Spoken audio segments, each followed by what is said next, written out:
The Salty Dog was less a tavern and more a collection of barnacles clinging to the granite pier of Naval Station Norfolk.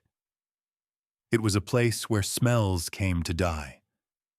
The ghosts of stale beer, fried fish, and cheap disinfectant waged a perpetual, losing war against the aggressive salt air and the ever-present thrum of diesel from the gray leviathans sleeping just a few hundred yards away. The light inside was a jaundiced yellow, courtesy of nicotine-stained fixtures that hummed with the sound of failing ballast. It was a place built from maritime tradition and quiet desperation, where young sailors drank to forget the sea and old chiefs drank to remember it. On this particular Tuesday, the humidity was a physical presence, a wet blanket that muffled sound and made the condensation on every glass feel like a desperate sweat. The room was loud, a chorus of boastful sea stories and guttural laughter, the universal language of men who spent their lives wrestling with steel and water. At the center of the loudest vortex of noise sat Lieutenant Derek Vance, a man who wore his uniform even when he was not in it. Tonight, in a tight polo shirt and jeans, he still somehow projected the crisp lines of his service dress blues. His jaw was square, his haircut was a fresh, high and tight declaration of military pride, and his voice was a finely tuned instrument of command and condescension. He was a surface warfare officer, a SWO, a self-proclaimed ship driver, who believed the universe was divided into two groups, those who commanded warships and those who did not.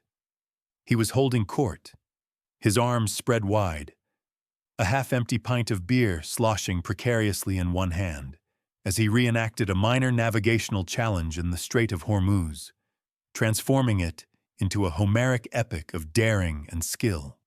His audience, a trio of younger ensigns and a petty officer from his division, hung on every word, their laughter a little too loud, their admiration a little too desperate. They were planets caught in the gravity of his unearned confidence, their own insecurities soothed by proximity to his booming certainty. And then there was her. In a corner booth, almost swallowed by the worn, dark vinyl, sat a woman who was the physical antithesis of the room's clamor. She was a null set, a void. Where Lieutenant Vance was a supernova of ego, she was a quiet, dark star, consuming light and sound and giving nothing back. She was small, with a frame that seemed almost delicate. Her hair was a simple, dark brown, pulled back in a severe, functional knot. She wore gray slacks and a plain, black, long-sleeved shirt that fit loosely, obscuring her form and offering no hint of personality or station. She nursed a single glass of water, her hands resting on either side of it, palms down on the sticky table. Her posture was perfect, her back a straight line that did not touch the back of the booth. But it was her stillness that was most profound. In a room of constant, restless motion, of backslapping, gesticulating, and fidgeting, she was utterly, unnervingly motionless. She did not tap her fingers. She did not shift her weight. Her gaze was fixed on the middle distance, not quite looking at anything, yet seeming to see everything. She was a portrait of patience, a study in absolute economy of motion. To the casual observer, she was a civilian waiting for a friend, a government contractor killing time, a nobody. She was invisible. She was exactly what she wanted to be. Lieutenant Vance, his story reaching its crescendo, finally ran out of breath. He slammed his pint down for emphasis, the foam slopping over the side. His followers offered up the requisite chorus of hooyahs and impressed whistles. In the momentary lull, as Vance scanned his domain for new worlds to conquer, his eyes landed on the corner booth. He saw the woman, the quiet island in his sea of noise. A frown creased his brow. Her silence was an affront, a dissonant note in the symphony of his own importance. It was a vacuum, and his ego, like nature, abhorred it. He saw a mouse in a room full of lions. He saw a target. "Well, well, what do we have over here?" Vance's voice cut through the bar's general din, drawing a dozen pairs of eyes toward the corner.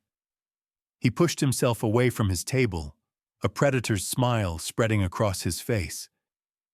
This was a performance, and he had just found his next scene partner. He sauntered over, his acolytes trailing in his wake like pilot fish. He leaned against the booth, one hand planted firmly on the table, invading her personal space. The smell of his cologne and the beer on his breath washed over her. She did not react. Her eyes, which he now saw were a deep, startlingly clear gray, slowly shifted from the middle distance to meet his. There was no fear in them. There was no anger. There was nothing. It was like looking at the surface of a deep, cold lake. "Lost, little lady?" he asked, his tone a thick syrup of condescension. "This is kind of a professional's watering hole. You waiting for your husband? A real sailor, is he?" The woman's gaze remained steady. After a beat of silence that felt unnaturally long, she spoke.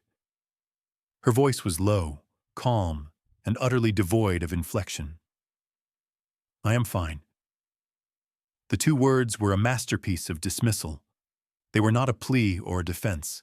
They were a statement of fact, delivered with the finality of a judge's gavel. The lack of any emotional response seemed to short-circuit Vance's brain. He had expected stammering or indignation or a nervous smile. He had expected to be in control. This placid non-reaction was not in his playbook. It was like punching water. It angered him. "Fine? You don't look fine. You look like you need to smile a little. Lighten up."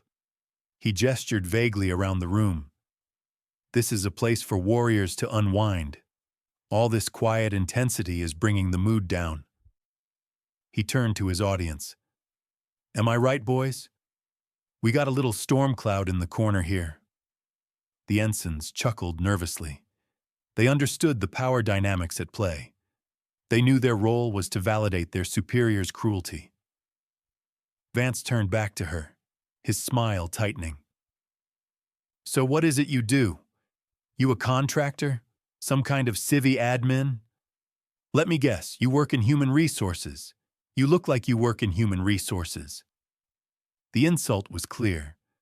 You are a non-essential, bureaucratic cog in a machine of warriors.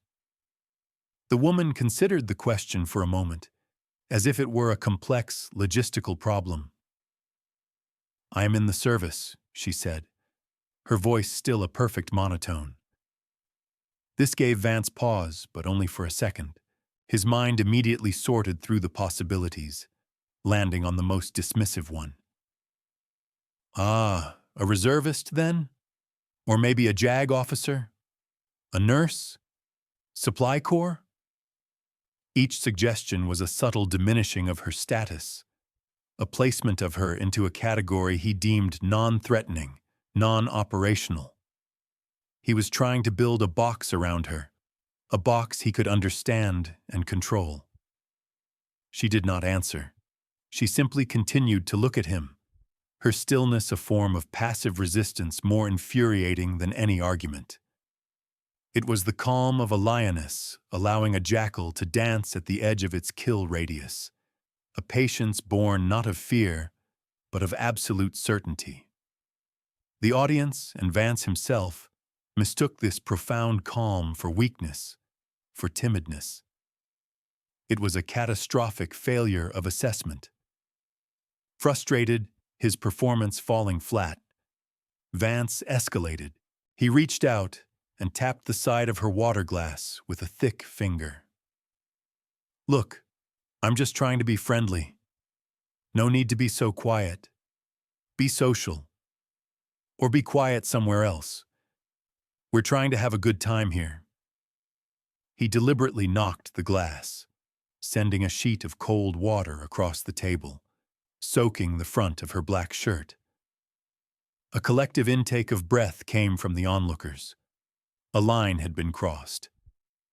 This was no longer just verbal jousting. It was a physical act of disrespect. The woman did not flinch. She did not gasp. She did not even look down at her soaked shirt. Her eyes remained locked on his, and for the first time, a flicker of something new appeared in their gray depths. It was not anger. It was something colder, more analytical. It was the look of a scientist observing a predictable chemical reaction. She slowly, deliberately, lifted her hands from the table, placed them in her lap, and broke eye contact. Returning her gaze to the middle distance, she had dismissed him, utterly and completely. She had judged him, found him wanting, and moved on. For Derek Vance, a man whose entire identity was built on the respect or fear of others, this was the ultimate insult. His face flushed a dark, mottled red. He opened his mouth to unleash a fresh torrent of vitriol, to physically haul her from the booth, to force her to acknowledge his power. He never got the chance. At that exact moment, every television in the bar simultaneously switched to a stark red emergency broadcast screen. A piercing, digital tone sliced through the room, silencing every conversation. Outside, a low moan began to build, the sound of wind being forced through the narrow channels between piers and ship hulls. The lights in the Salty Dog flickered once, twice, then died, plunging the room into a momentary, terrifying blackness before the emergency backup lights kicked on with a hum, casting everything in a sickly, greenish glow. Through the grime-streaked windows, the world had vanished. The placid evening sky had been replaced by a churning, slate-gray wall of cloud moving with unnatural speed. The soft lapping of the harbor water was gone, replaced by a violent, percussive roar as waves began to crash against the pier. A series of deep, resonant alarm klaxons erupted from the naval base, their overlapping wails a sound that every person in the room knew meant one thing.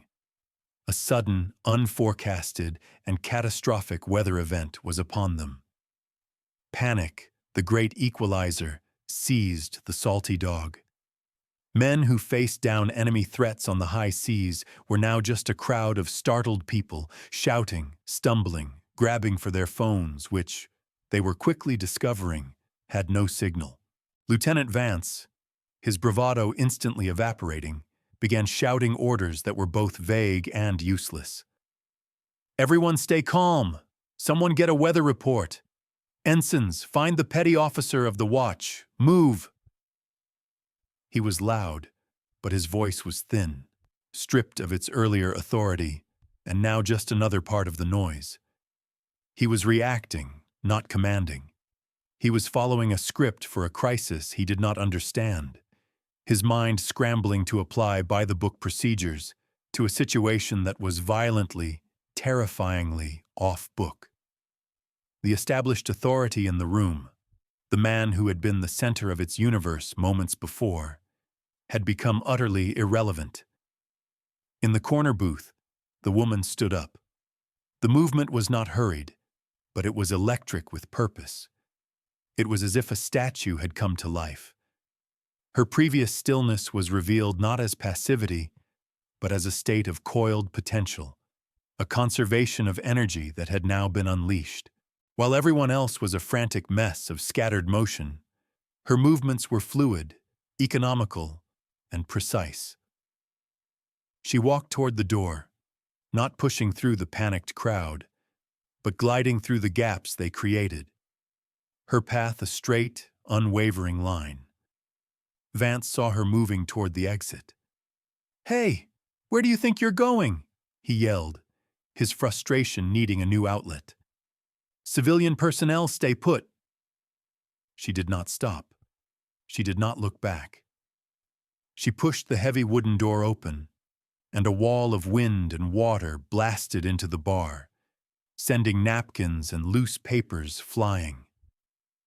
The roar of the storm was deafening, a physical force that shook the building to its foundations.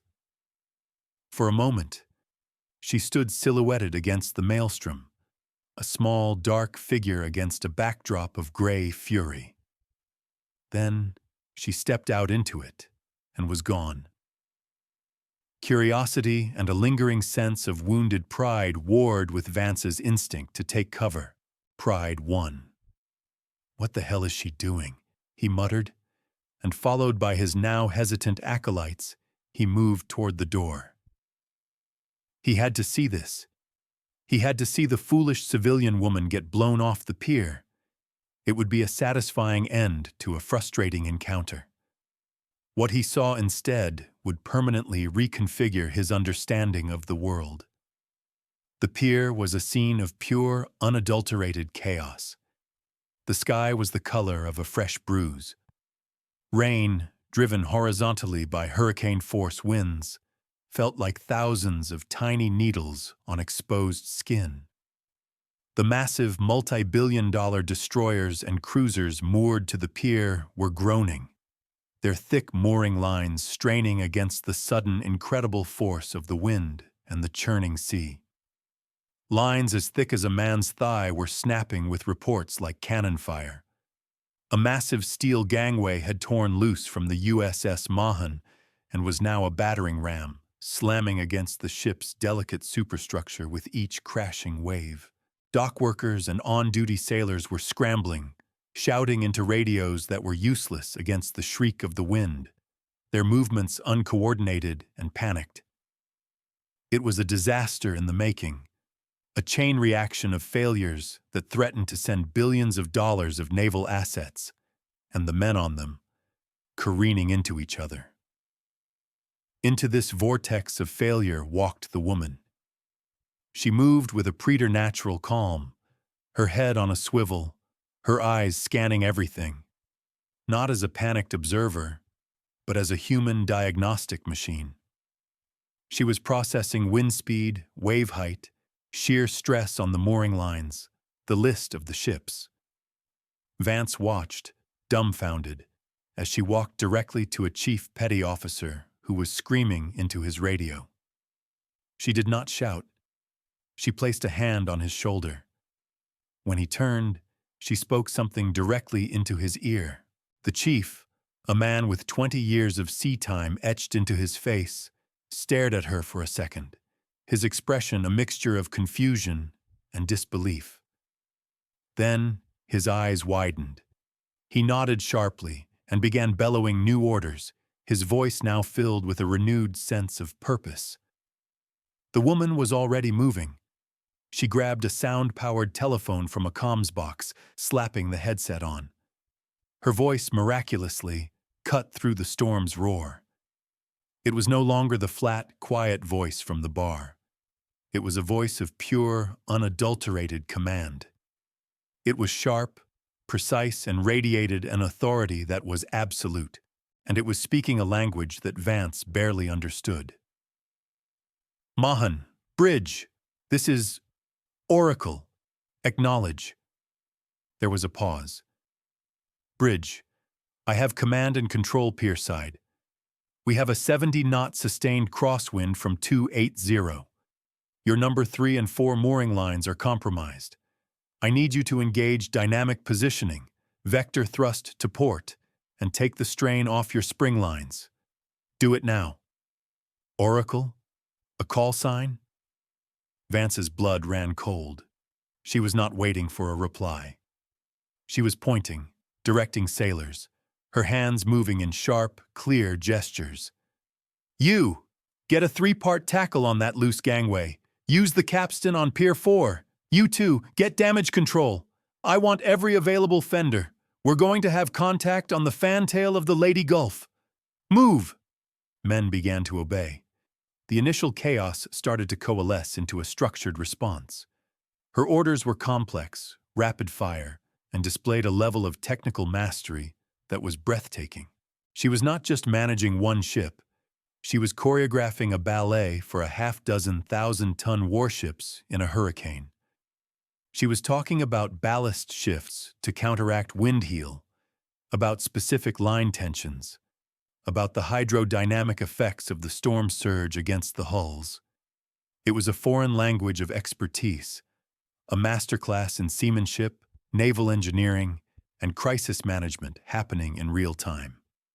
Vance and his ensigns stood frozen in the doorway of the Salty Dog, getting soaked, their mouths hanging open. They were witnessing the impossible. This small, quiet woman, this human resources admin, was single-handedly preventing the catastrophic destruction of a significant portion of the Atlantic fleet. She moved through the storm like she was born in it, her calm a force multiplier, her knowledge a weapon system. The men on the pier, who had been on the verge of breaking, were now working with a desperate, focused energy, their actions guided by the calm, authoritative voice of the woman they did not know. They did not know her name or her rank, but they recognized the one thing that truly matters in a crisis: competence.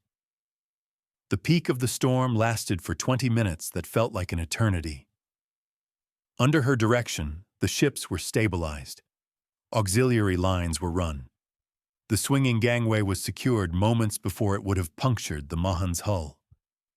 She saw and solved a dozen cascading problems, her mind working several steps ahead of the disaster.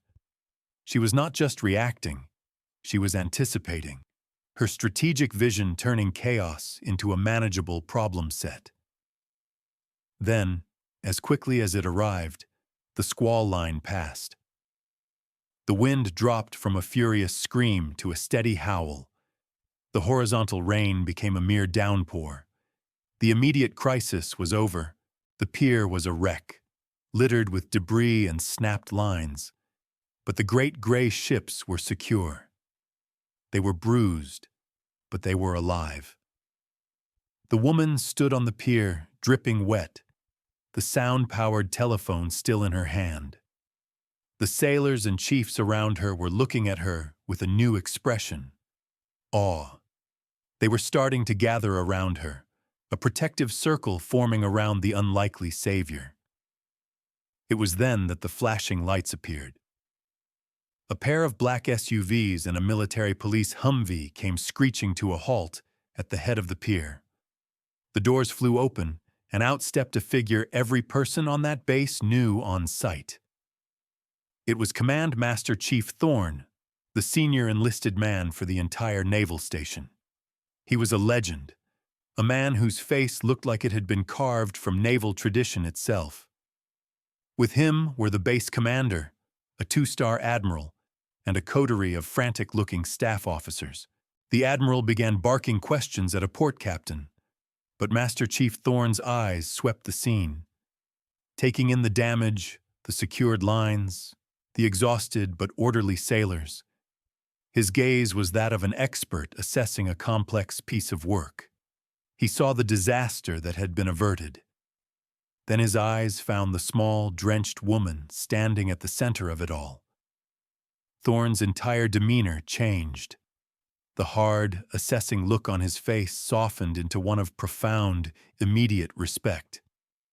He ignored the admiral, ignored the staff, and began walking directly toward her. His steps were measured, purposeful. The crowd of sailors parted before him like the Red Sea. From the doorway of the bar, Lieutenant Vance watched, his heart pounding a sick, heavy rhythm against his ribs. He felt a cold dread creeping up his spine, a dread that was far worse than the fear he had felt during the storm. It was the dawning, horrifying comprehension of a monumental mistake. Master Chief Thorne stopped 3 feet in front of the woman. He did not speak. He simply drew himself up to his full height, his back ramrod straight, and executed the sharpest, most respectful salute Vance had ever seen. It was a gesture of utter deference, a salute one reserves for a Medal of Honor recipient or a living legend. And then his voice boomed across the pier, a voice honed by decades of command, a voice that tolerated no ambiguity. "Commander Sharma, attention on deck!" The words hit the pier like a physical blast wave. Commander, not lieutenant, not ensign, commander. The rank was a thunderclap, but it was the name that followed that was the lightning strike. Sharma. There was only one Sharma spoken of in the hushed, reverent tones of the special operations community. The admiral, his conversation cut short, spun around. His eyes widened in recognition. "Oracle, what the hell are you doing on my pier?" The narrator's voice would have explained it all then, had there been one. It would have listed the litany of accomplishments that were classified top secret, but known as gospel in the right circles. Lieutenant Commander Anya Oracle Sharma, United States Navy, graduate of the Naval Academy, PhD in Fluid Dynamics from MIT. One of the first women to complete SEAL training, not as a direct action operator, but for a new, highly specialized role. She was a ghost, a legend. Her call sign, Oracle, was earned because she could see the battlefield in 4 dimensions. She could predict enemy movements, weather patterns, and equipment failures with uncanny accuracy. She was not a warrior who kicked down doors. She was the architect who designed the entire operation, the strategist who ensured the door kickers came home alive. Her commendations were a black ink secret. Her deployments were whispers. She was on this base incognito, conducting a top-secret readiness assessment of the fleet's response to unforeseen events. She was the test, and the base, until she had stepped in, had been failing. Back on the pier, Commander Sharma slowly lowered the telephone. She gave Master Chief Thorne a small, almost imperceptible nod, a gesture of acknowledgement between 2 consummate professionals. Then, her gray eyes, cold and clear as the post-storm sky, swept across the assembled crowd and landed, with laser-like intensity, on the figure of Lieutenant Derek Vance, still standing in the doorway of the Salty Dog. Vance felt that gaze like a physical blow. The entire world tilted on its axis. The mouse had not just become a lion. The mouse had been a dragon all along, and he had been poking it with a stick. The blood drained from his face, leaving him pale and trembling. Every boastful word, every condescending sneer, every drop of spilled water replayed in his mind, each one a fresh wave of nausea and self-loathing. He had not just been rude, he had been sacrilegious. He had stood on hallowed ground and desecrated it with his ignorance and arrogance. The next hour was a blur for Vance. He watched as Sharma gave a calm, clinical, and devastatingly precise debrief to the Admiral right there on the storm-tossed pier. She spoke of systemic failures in weather prediction, deficiencies in mooring protocols, and slow command and control response times. She was not emotional. She was not angry. She was a surgeon dissecting a patient, pointing out every diseased organ with dispassionate accuracy. Finally, as the initial shock began to wear off and the machinery of the Navy began to grind back into motion, she walked toward him. The small crowd of onlookers, including his own ensigns, melted away, not wanting to be near him, as if his catastrophic error were contagious. She stopped in front of him. She was still soaked, her dark hair plastered to her scalp, but she seemed to tower over him. The authority radiating from her was a palpable force, like heat from a furnace. "Lieutenant Vance," she began, her voice back to that quiet, inflectionless tone. It was somehow more terrifying than if she had screamed at him. "Your conduct in the bar was unprofessional. That is a minor issue. Your true failure occurred tonight on this pier." Vance could only stammer. "Ma'am, I didn't know." "That is the point," she interrupted. her voice cutting like glass. You did not know. You did not assess. You made an assumption based on my gender and my quiet demeanor. You saw what you wanted to see, a non-threatening civilian, and you acted accordingly. Your prejudice is not just a character flaw, Lieutenant. It is a tactical liability. What if I had been a foreign intelligence agent assessing your port security? What if I had been a terrorist?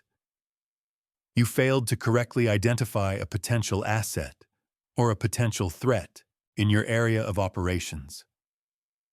You were so focused on asserting your own dominance that you were completely blind to the reality of the situation.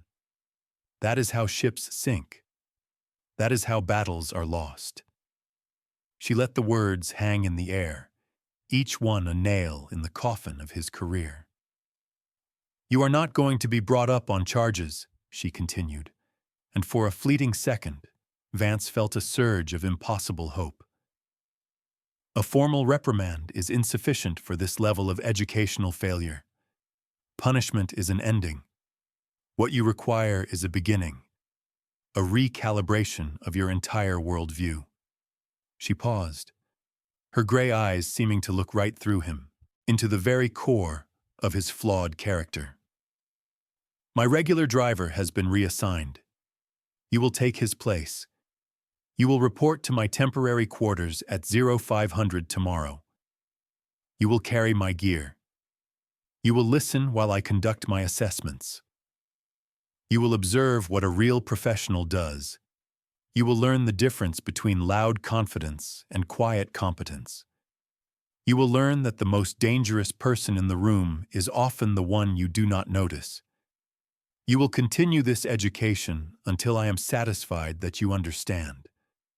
Am I clear? Yes, ma'am, Vance whispered, the words tasting like ash in his mouth.